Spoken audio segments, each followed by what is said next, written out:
Welcome to another episode of Kindling the Hearthfire. I know it's been a while, but I am back, and I hope everyone is doing well. I am really excited to be back.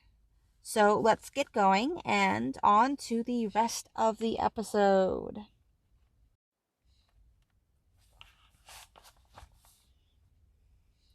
The format has been updated and tweaked a bit, but listeners who have been here before will find it familiar with some small additions. First off, we will be introducing a prayer list to the show. It's not new if you've been following on Facebook. We have a group for the show and the list up there. If you have a request or have an answer to a previous request that you want to talk about, you can send a message to us, to the show, either through email, which will be listed in the show notes, or by posting on Facebook. The list is something I have been really trying to get going for quite some time, and I've seen other communities do it, and it seems to be a great way to simply ask or to receive support from your community, which is what this show is about at its very heart. Keep an eye and ear out for more about that in coming episodes and our upcoming newsletter. More about that later.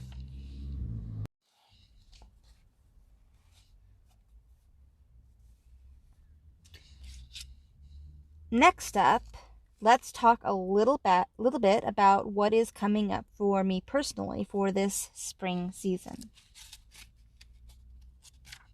otherwise known as Ostara, or the spring equinox. Ostara has always held a special place in my heart.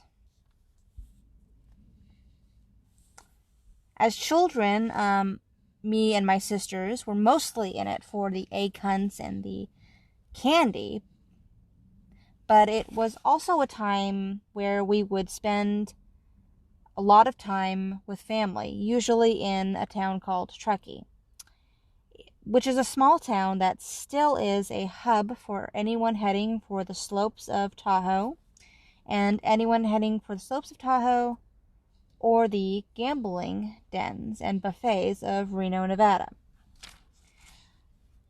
I always knew it as the place where the Lord of the Rings came alive, in the back of my dad's old pickup truck, and where in the back of the wood and around every tree, an elf or other mystical creature was hiding just out of sight of curious human children and out of reach of their sticky fingers. Holidays spent up in the mountains were the highlight of a childhood that was less perfect than memories try to suggest, but still remembered fondly. This season also resonated with my young adult self, who was searching for something that the Christianity she had been raised with didn't quite satisfy.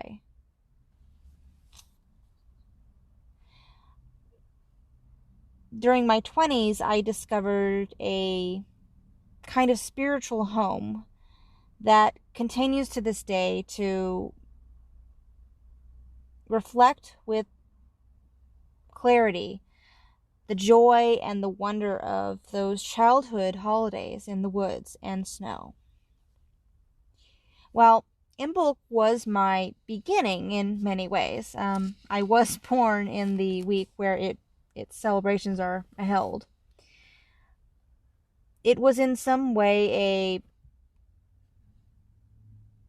Ostara in some ways was more of a rebirth of the spiritual type, and away from the overbearing graybearded guardians of my childhood.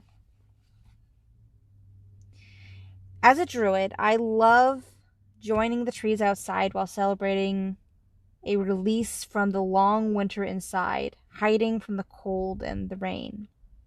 here in California. My love of trees started long before my druid path officially began. My mother gave the trees around us lives beyond what we could comprehend as humans with our short and violent lives.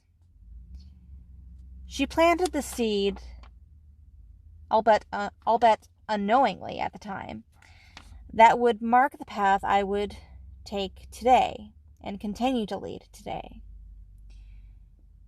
With the birch dancing in the wind,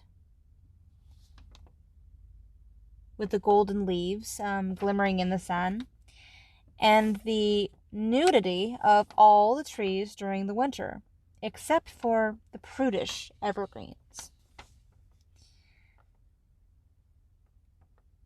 The home we had in Truckee was her place as well, and she was a key player in holidays spent there. Recently, it's become habit to go out in this time and enjoy the company of my long-lived tree friends. And this year, I'm planning on getting back into that habit after a long hiatus. I am planning on camping sometime in the week before and celebrating on my own, hoping to rekindle some of the fire that has dimmed in the last few years. I hope you are also planning your own celebrations, and whatever they are, I hope you pray with a good fire. Now, continuing a theme, let's talk about the spring equinox and how this season has been celebrated in the past, specifically in ancient Rome. And just for transparency, this section is not entirely written by me. It's a segment found in a pagan calendar found in Google Calendar. A link will be in the show notes for you. And the entry for this day is the Sali Festival.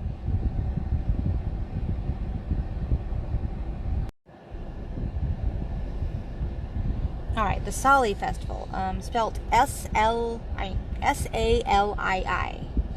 And it repeats yearly, and it usually happens on the 21st of March, which is, oddly enough, today.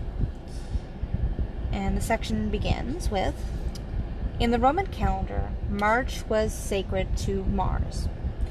The jumping priests, or Sali, began the festival of the Sali on March 21st with a purification of the sacred trumpets that the Romans carried off to war.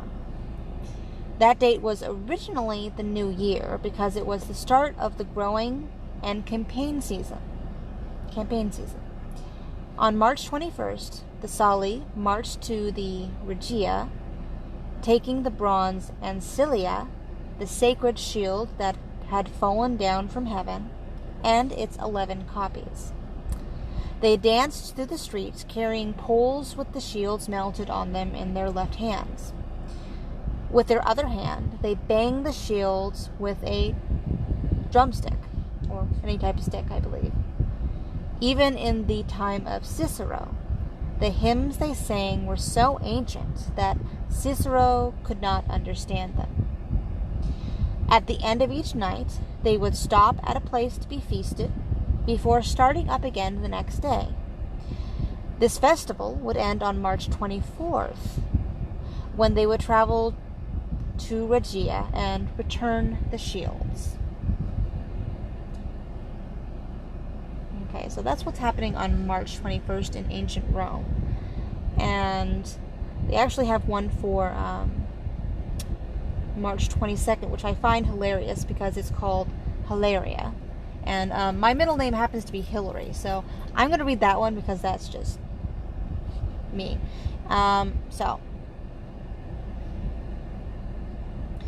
In ancient Roman religious tradition, the Hilaria, Latin hilarious, were festivals celebrated on the vernal equinox to honor Sibyl. The Romans took this feast originally from the Greeks, who called it Ascensius. The eve of that day they spent in tears and lamentations and denominated it Decentius. Afterwards, the Greeks took the name from the Romans, as appears from Photius's Bibliotheca in his Codex of the Life and Philosopher Isidore of Alexandria. The term seems originally to have been a name which was given to any day or season of rejoicing, hence the name. The Hilaria were, therefore, according to Maximus Monicus, either private or public. Among the former, he thinks it a day on which a person married, and on which a son was born. Among the latter, these days of public rejoicings appointed by the new emperor. Such days were devoted to general rejoicings and public sacrifices, and no one was allowed to show any symptoms of grief or sorrow. But the Romans also celebrated Hilaria as a feria dativa on the 8th day before the calends of March 25th, in honor of Sibyl, the mother of the gods. It is probably to distinguish these Hilaria from those mentioned above that the Augustan history calls them Hilaria Martris Diem. The day of its celebration was the first after the vernal equinox, or the first day of the year, which was longer than the night. The winter with its gloom had passed away, and the first days of a better season was spent in rejoicings. The manner of its celebration during the time of the Republic is unknown, except that Valerius Maximus mentioned games in honor of the mother of the gods. Respecting its celebration at the time of the empire, we learn from Herodian that, among other things, there was a solemn procession in which the statue of the goddess was carried, and before the statue was carried, the most costly specimens of plate and works of art belonging to either wealthy Romans or the emperors themselves. All kinds of games and amusements were allowed on this day. Masquerades were the most prominent among them, and everyone might, in his or her or their disguise, imitate whosoever they liked, and even magistrates.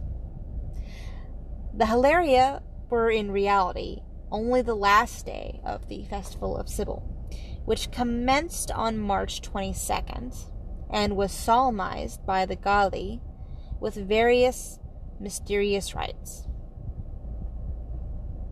It must, however, be observed that the Hilaria are neither mentioned in the Roman calendar nor in Ovid's Fasti. Herodian details an assassination plot by Martinus against the Emperor Commodius that was to occur on the Hilaria. Martinus planned to disguise himself and his followers as members of the Praetorian Guard, and proceeded among the true members of the Guard until they were close enough to kill Commodius.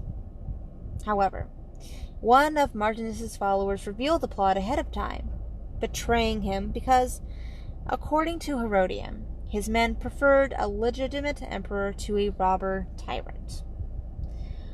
On the day of Hilaria, he was beheaded and his followers punished. The public celebrated the emperor's safety, and Commodius sacrificed to Sibyl for protecting him from harm. According to the calendar of Philocalus from 354, a Hilaria of Isis was celebrated on November 3rd as well.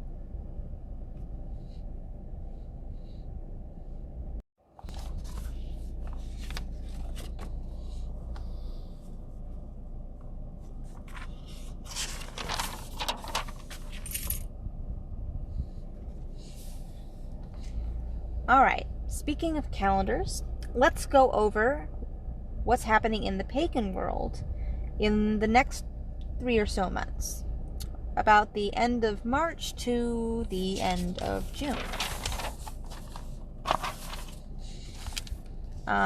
Let's see. Starting on the 22nd, which is tomorrow, there is a weekly online ritual held by ADF, and they're doing it on the weekly, so it's every week. And they have listed on Facebook up until the 30th. But I know that they are just going to schedule further. They don't schedule further in advance, just in case something happens. So we have the weekly ritual on their website, and you can find a link to that in the show notes, as well as on ADF if you see their page on Facebook as well. So they have one on the 22nd, and they will be having the next one will be also on the 30th of March. Okay. And then on the 25th, the Northeast region is having its Northeast Regional Chat. And once again, this is an ADF Northeast region. And it will be on Zoom. And you can find the link to that, once again, and all of these mentioning. I'm not going to mention links anymore, but they will all be in the show notes. This particular chat will be in Zoom. So check that out if you want details about the timing and everything. It is available on and off Facebook, so I will give you a link to the page so you can see all the details on that. Okay. And on the 26th, SBC will be having its Spring Equinox celebration, and I will put a link into the show notes. I said I wouldn't mention it again, then I did again. Okay. But once again, they will all be in the show notes. I will try not to repeat myself again. And also SBC on the 27th, they will be having a witch's tea, which is kind of like a monthly moot that they get together and they talk about things. And SBC is a South Bay coven, and they are witches and Wiccans and things of that nature, but they're a very welcoming group. And since this is going out into the outer pagan world, I thought it would be nice to include some non-druid but pagan sources here. And I've met the people. Taffy is a lovely, lovely lady, and she's very much involved in that. But yes, the witch's tea is also going to be on the 27th, and yes, and if you want to look that up. And on the 27th as well, there's going to be an ADF ritual in the upper Midwest that will be having the Spring Equinox ritual for the upper Midwest. It's run by the upper Midwest region officially, so once again, links will be in the show notes. Okay. Actually, no, it's actually put on by the Prairie Sky Grove, which is, of course, in the upper Midwest region of ADF of the United States. So, to have a look at that. If you're looking to plan for a couple Spring Equinox rituals, this particular one is actually not online; it's actually in person. They're following most of the guidelines for the CDC has put down for making sure everyone is safe. But they are actually doing an in-person ritual in that area. So if you're in the area of the upper Midwest, check out the Prairie Sky Grove if you're looking to find a Spring Equinox celebration to attend. Okay, so and April's pretty pretty dead. All they've got really is another weekly ADF ritual on the 5th. And then they've got I don't know much about this, but it is a pagan festival. It is the PCR 2022 Renewal Festival. And it runs from the 22nd to the 24th. That's over that weekend. And they're getting that started up again. And on the 30th, we've got CED's Beltane celebration is also happening. on the 30th. And moving on into May, on the 7th, we've got a drum making play shop that is coming back for the first time since the pandemic began. So if you want to make a drum, check that out. I believe there's this sign up you have to get involved with, and you have to pay for materials. So check that out in the show notes and see if you can make it and maybe get a drum made, or make your own drum. Nobody's making it for you. They supply all the materials, but you make the drum. It's a lot of fun, I hear. I have my own drum, but it is not made in that particular fashion, but I would love to go. Alright, so and then on the 21st, there is a magical drumming weekend that is happening from the 21st to the 22nd, which sounds like a lot of fun. And then on the 26th to the 30th of May, we have Wellspring, which is an ADF festival. And I believe it's online, but you'd have to double check the website to be absolutely sure. But Wellspring is going to be the 26th through the 30th of May. And that's rounding out May. And that's rounding out a three-month ahead view of all the festivals that I could find that are happening in the near future. And when I come back for the next episode, it will be, once again, a 3-month preview. But it will begin, I believe, the end of April, and then we'll continue on into the ends of July. So there'll be a bit of overlap, so in case other festivals have come up, they'll show up on the list. And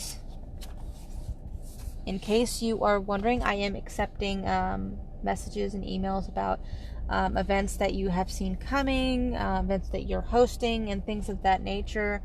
If you want to send us an email, it's in the show notes. It's Kindling the Hearthfire at gmail.com. If you have any events or festivals you would like added or have questioned about, and I can see if I can find any more information about that. But that is the calendar for the next 3 months. Details are in the show notes once again. Alright, so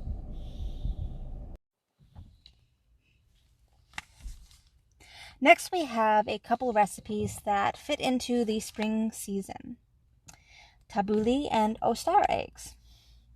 Tabbouleh is called a fresh herb bulgur salad and can be found in many Mediterranean and Middle Eastern menus. It's a simple recipe with a slightly briny, lemony kind of flavor to it. I personally think it would go great with seafood dishes, personally. Mediterranean, you know. But it's a simple recipe with just under 10 ingredients, depending on where you're finding the recipe. They are bulgur wheat, cucumbers. The Lebanese dishes leave this out. Who knew? And tomatoes, sea salt, parsley. In the recipe below in the show notes, they will tell you that they prefer to have the curly-leafed ones. They've tried both the flat and the curly-leafed, and they prefer the curly-leafed parsley. To each his own. And fresh mint, green onion, olive oil, lemon juice, and garlic cloves, either minced or crushed. Once again, a more detailed recipe is in the show notes, but basically, chop everything up finely and put it into a bowl. And now you can add the sea salt in there to basically extract all the extra moisture before you add the dressing, so that it's not too soupy. I personally prefer it soupy, but to each his own, once again. And once you've chopped everything finely and got rid of the excess water, if that's what you're going to do, you dress it with the olive oil and the lemon to taste. It can be served chilled, which is my preference, or room temperature. It is a great refresher during meals and also is lovely on a warm spring day. The second recipe I have for you is called Ostara eggs. It's one I make almost every year, and once again, a more detailed recipe is linked to in the show notes. It's basically a link to my blog where I've posted about it and give a detailed description of how to actually make it, because it can get quite complicated somewhat. Alright, here are the basics of what you'll find there.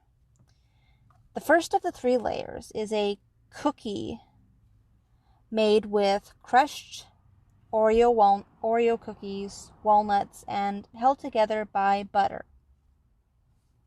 The second is a lemon frosting layer. The last layer is dark chocolate melted and poured over each egg. It's incredibly decadent and lovely in small quantities. Enjoy.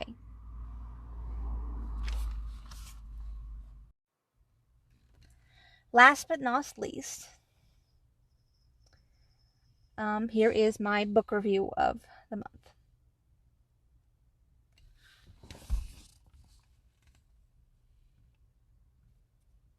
This month, it is a book titled Time Was, written by Ian MacDonald, and I found it randomly on a library bookshelf and picked it up just because I liked the cover. And this definitely does belong on the bookshelf. It is a wonderful read. There's a little bit of mystery to it. There's a little bit of romance. And it's a very well written story. And it also is the story of 2 men who become lovers in a time of World War II. And there might be time travel involved. That's all I can really say about it without giving too much away. But it is a short read, and I really did enjoy it. And I will be sure to pick up more by Ian MacDonald in the future because it was a really good read. And you can find it at most local libraries, as I did, or you should be able to find it at most of your bookstores. And in the US, it's $14.99, and in Canada, it's $19.50 new. You might even be able to find it in used bookstores since it was written in, I believe, 2001. So it's not a new book.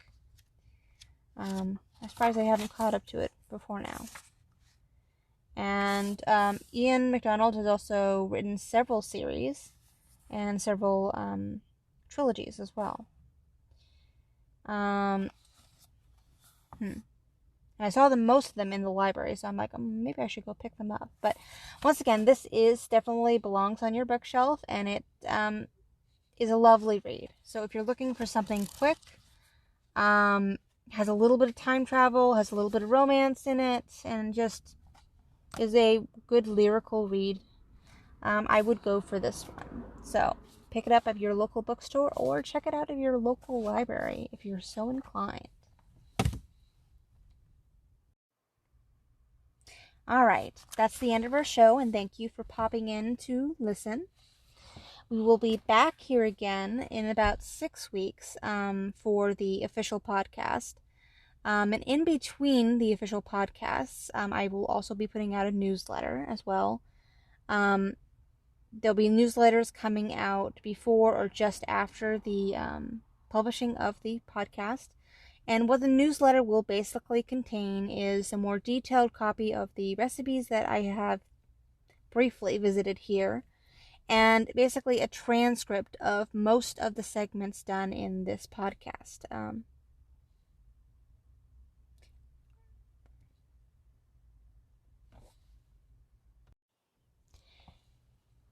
If you wish to submit any content for the podcast, or if you have something in particular that you would like to say to me, as the podcast producer and writer and host, please contact the podcast at kindlingthehearthfire@gmail.com. And this includes also the prayer list. If you'd like to be put on to the prayer list, I would totally be willing to add you to the list. And added to that, I would also like to be able to add your email to the list of people I will be sending the newsletter out to. So if you would like to be subscribed to the newsletter, throw me an email. If you'd like to add content to the podcast, like to say hello, or other things, less negative the better. Please send a email to kindlingthehearthfire@gmail.com, or you can find me on Facebook. I'm Ashtor Driver is my name on there if you can find me. And we also have a Kindling the Hearthfire podcast page on Facebook, as well as a prayer list page. Now, the prayer list page is it's not a secret group, but it is a private group.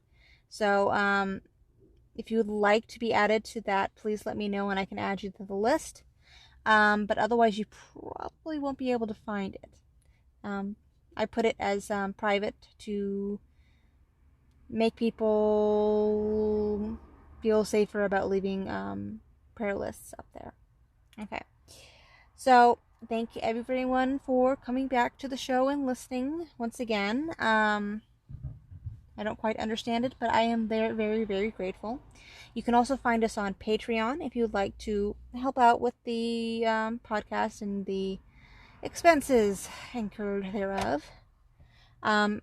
I am also available on most social media.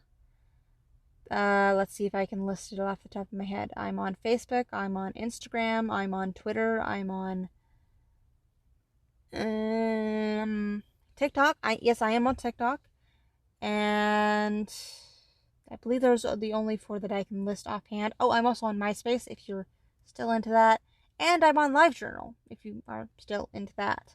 I'm also on WordPress, where I have my own personal blog as well as the podcast blog. But I could go on for days because there is a lot of social media out there, and I am on most of it, some more regularly than others. But if you would like to contact us on any of those mediums, you can find us there. And I look forward to hearing from you. And the dates for the next podcast. The next podcast will be coming out during the next, not solstice, next high day that's coming up, which is in about 6 weeks or so. And that's basically when that's going to be up. And I will post a actual date as soon as I have it. But 6 weeks from now should be somewhere in the beginnings of May. I believe that's when that's coming out. So I'll give you a heads up when that's coming up. But please stop by and listen at any place that you can find my podcast. Leave a comment. I always love hearing comments and emails and all that good stuff. Thank you for listening, and I hope you all have a very good season, and I hope you continue to pray with a good fire.